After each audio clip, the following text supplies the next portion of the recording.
Bienvenue sur le podcast Il est temps de vivre. Mon nom est Audrey Chéneau. Je suis ravie, heureuse et excitée de te retrouver pour cette deuxième saison. Tu en as marre de ta situation. Tu as l'impression que tu ne pourras jamais t'en sortir. Quelle que soit l'expérience de vie que tu as vécue ou que tu vis actuellement, dans cette nouvelle saison et de manière très originale, je vais t'apporter une vision différente des choses. Car oui, on peut tous changer l'histoire qu'on se raconte. On peut changer nos perceptions et passer du mode victime au mode artiste de sa vie. Cette saison, quelques invités surprises continueront de nous accompagner. Alors, je te laisse découvrir et j'ai hâte que tu me racontes comment tu kiffes ta vie. Bonjour à tous et bienvenue sur le podcast Il est temps de vivre. Je suis Audrey Chéneau, entrepreneuse multicasquette et je suis ravie de vous retrouver pour un nouvel épisode pour cette saison 2. Après l'épisode spectaculaire avec Yann, on se retrouve pour parler de la sérénité. On en arrive à la lettre S. Je trouve que c'est intéressant de parler de sérénité parce que de mon point de vue, ou en tous les cas dans ma vie, dans mon quotidien, c'est vraiment quelque chose auquel j'aspire car je pense que plus on est serein, mieux on se sent avec soi-même et avec notre entourage et que c'est d'autant plus important quand on est parent. Pour moi, si on prend la définition de la sérénité, qu'est-ce que c'est? C'est un état d'esprit où on est paisible, on est calme, qui est vraiment caractérisé par une absence de stress, d'anxiété, de colère, de confusion mentale. Finalement, c'est un moment où on se sent vraiment en paix avec soi-même, avec le monde qui nous entoure. Et du coup, dans un second temps, une fois qu'on ressent cet état, ça permet de faire face aux défis de la vie de manière équilibrée et constructive. Pour autant, on va dire que pour moi, il y a deux types de sérénité. En fait, c'est pas deux types, il y a deux curseurs dans la sérénité. Il y a, je me sens sereine parce que j'ai fait ce que je devais faire, du coup, je me sens en paix par rapport à une situation, un challenge. Et il y a la sérénité, qui est cette espèce de sentiment de paix intérieure hyper puissant qui s'invite en nous, où d'une certaine manière, le temps s'arrête tellement la paix est là. Et je distingue vraiment ça. Pour moi, la sérénité, c'est quelque chose d'important parce que je pense que vraiment, ça a un certain nombre d'avantages, notamment, et un des grands mâles du siècle, la réduction du stress. Pourquoi? Parce que plus on va ressentir des états sereins, plus cela signifie qu'on a géré notre stress et du coup, ça va diminuer notre niveau d'anxiété et ça va améliorer notre santé physique et mentale. Quand on est plus serein, très souvent, ça va lier avec le fait d'avoir pas une meilleure gestion des émotions, mais un meilleur accueil des émotions. C'est-à-dire, OK, j'ai une émotion qu'on va dire caractérisée de négative, même si pour moi, en tant que telle, il n'y en a pas, comme la colère, la frustration, la tristesse. Et en fait, je vais me dire, non, cette émotion, je vais la vivre. Elle me donne un message. C'est quoi le message? Qu'est-ce que je dois faire? Voilà. C'est là où je trouve que c'est puissant et où ça va avec la sérénité, c'est que si j'accueille cette émotion, je l'écoute et je vois le message derrière, je vais être beaucoup plus serein que si je suis en réaction ou si je me raconte une histoire. Ah là là, mon Dieu, je suis en colère, tu te rends compte? Ou on va enjoliver les choses. Finalement, la sérénité, c'est assez factuel et mettre une certaine perception. Et puis forcément, surtout quand on est parent, ça améliore les relations. Et moi, je le vois, ça permet une relation plus claire, plus empathique. Et ça permet de dire les choses de manière plus calme, sans aboyer sur l'autre en face. Et ça, c'est pas toujours évident. Je suis assez scotchée de nos jours. Je suis vraiment impressionnée, que ce soit sur les réseaux, dans des groupes pro où je bosse, ou etc., ou dans la rue même, de cette violence verbale permanente, normalisée, où pour moi, c'est vraiment l'illustration d'un manque de sérénité à ce moment-là de la personne. Et du coup, je vous invite vraiment, si vous vous fâchez, sans vous flageller ou vous dire, ah mon Dieu, ok, comment je peux tendre à plus de sérénité pour avoir une communication plus cool, plus fluide dans ce genre de situation. Et puis, quand on est serein, un des autres avantages, c'est qu'on va prendre des décisions, des meilleures prises de décision parce que ça va être rationnel, ça va être éclairé, ça va être une décision qui va pas être prise par l'émotion, pendant l'émotion. Il va y avoir vraiment tout un un état de bien-être qui va accompagner la prise de décision, qui va faire qu'elle va être plus juste pour nous et notre entourage et nos conditions. Et puis, ça peut améliorer la santé. On sait très bien que plus on est stressé, plus ça affecte le système immunitaire. L'inverse est vrai. Plus je suis serein, plus j'améliore mon système immunitaire et je réduis le risque de maladies liées au stress. Pour autant, vous me connaissez maintenant, la sérénité, ça peut aussi avoir des désavantages. Et ça peut créer un risque d'apathie, c'est-à-dire qu'un excès de sérénité, ça peut conduire à une sorte de manque d'enthousiasme, d'énergie, qui peut vraiment entraver notre motivation et notre productivité. J'en reviens un peu à cette sérénité où en fait je suis dans une telle paix intérieure que le temps s'arrête. À ce moment-là, je suis pas dans la productivité, je suis pas dans la motivation.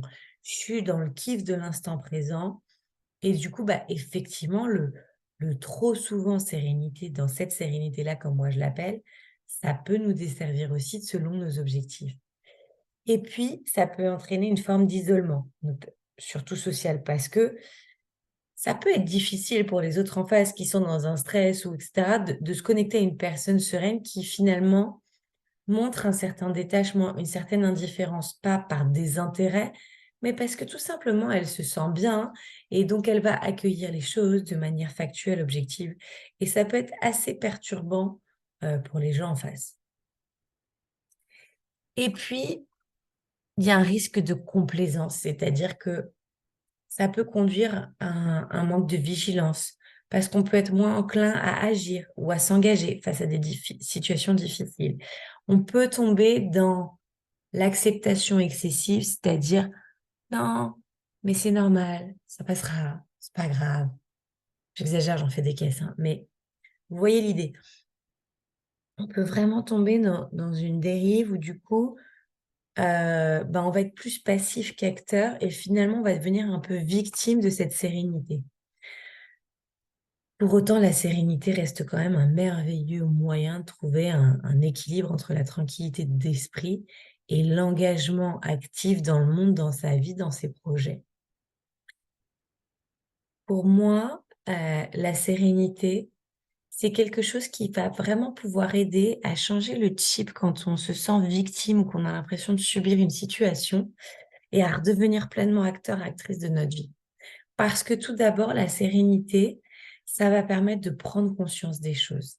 Ça va permettre de prendre un temps de pause, de prendre du recul, de se dire, tiens, c'est quoi ma pensée? Est-ce qu'elle m'apporte quelque chose? Est-ce qu'elle m'appartient? C'est quoi mon émotion? Comment je la ressens?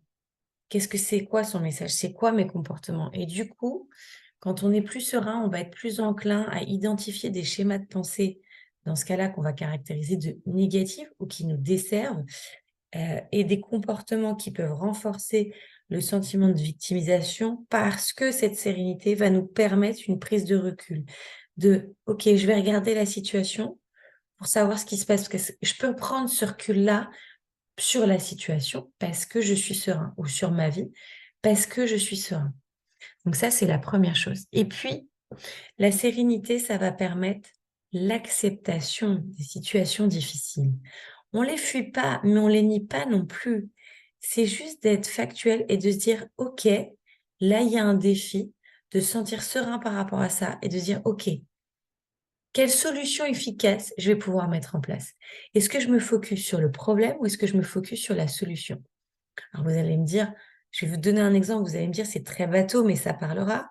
En ce moment, mon agenda déborde, dégueule. J'ai deux options. Je peux être hyper stressée et je suis passée par ces phases-là et pourtant, c'est pas mon habitude, mais voilà, je suis humaine comme tout le monde. Ou de me dire, OK, je vais aller dans ma sérénité, je vais aller chercher cette sérénité-là pour chercher les solutions efficaces. Et c'est ce que j'ai mis en place aujourd'hui, notamment avec ce podcast-là. Et du coup, d'un coup, tout devient plus fluide et du coup, je redeviens efficace. Là où je n'étais pas efficace depuis 3 jours, le fait d'avoir réétabli cette sérénité-là me permet aujourd'hui de nouveau d'être efficace. Parce que j'ai accepté d'avoir un agenda qui déborde et du coup, j'ai pu trouver des solutions efficaces. Et vous savez, c'est mon grand mot préféré, la responsabilisation, c'est vraiment la sérénité, ça encourage à la responsabilisation personnelle parce qu'au lieu de se sentir impuissant face aux circonstances extérieures, pas forcément difficiles d'ailleurs, ben, quand je me sens sereine, quand on se sent serein, et je suis sûre que vous l'avez vécu, on se sent plus en mesure euh, de prendre des mesures pour changer notre vie, pour prendre le contrôle de notre destin. Quelle est cette petite routine que vous pouvez remettre en place dans votre vie qui va favoriser votre sérénité et qui en plus va vous faire du bien? Ou quelle est cette petite routine qui va vous permettre de vous responsabiliser, de vous amener du bien-être? C'est vraiment ça. Et puis, ça peut vraiment aider la sérénité à développer une estime de soi positive pour ce qui va renforcer la confiance en soi et la capacité à faire des choses éclairées.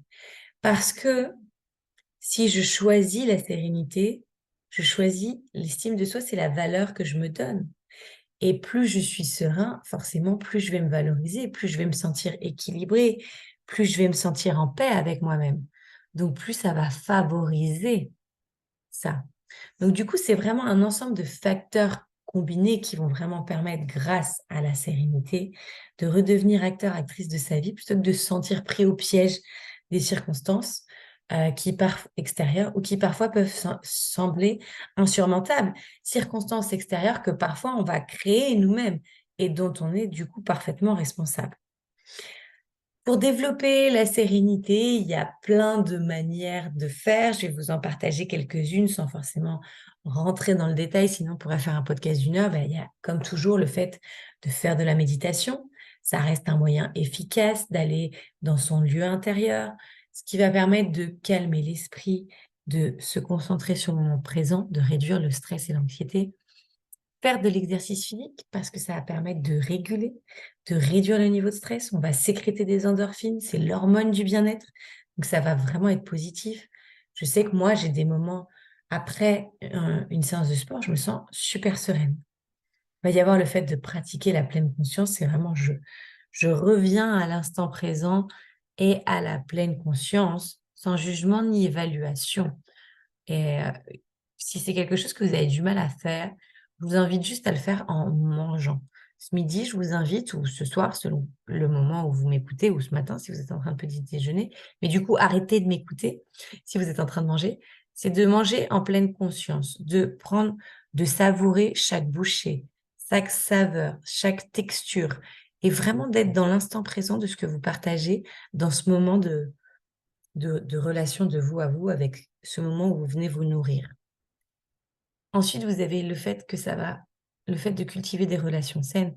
Bah, forcément, plus j'ai des relations saines, positives, qui m'apportent, qui me nourrissent, plus je vais être sereine, à l'inverse de situations qui vont être difficiles, où il y a des litiges, où tout est mal interprété, ça va être plus compliqué.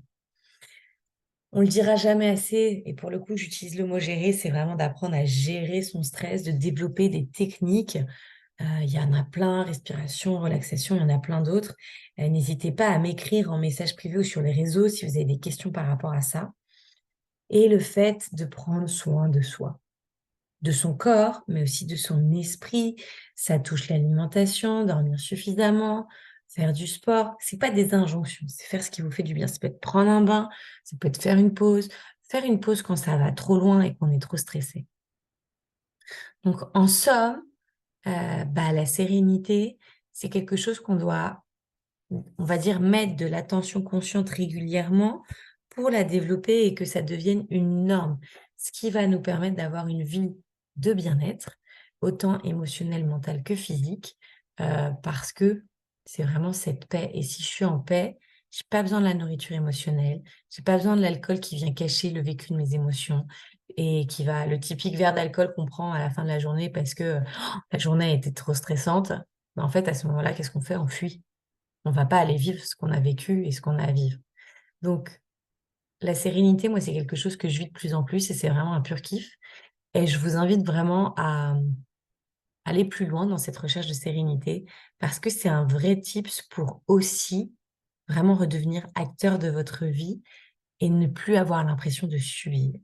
Si cet épisode vous a plu et vous pensez qu'il peut aider quelqu'un, je vous rappelle que vous pouvez cocher les 5 petites étoiles, mettre un commentaire sur YouTube et le partager sur les réseaux. À bientôt.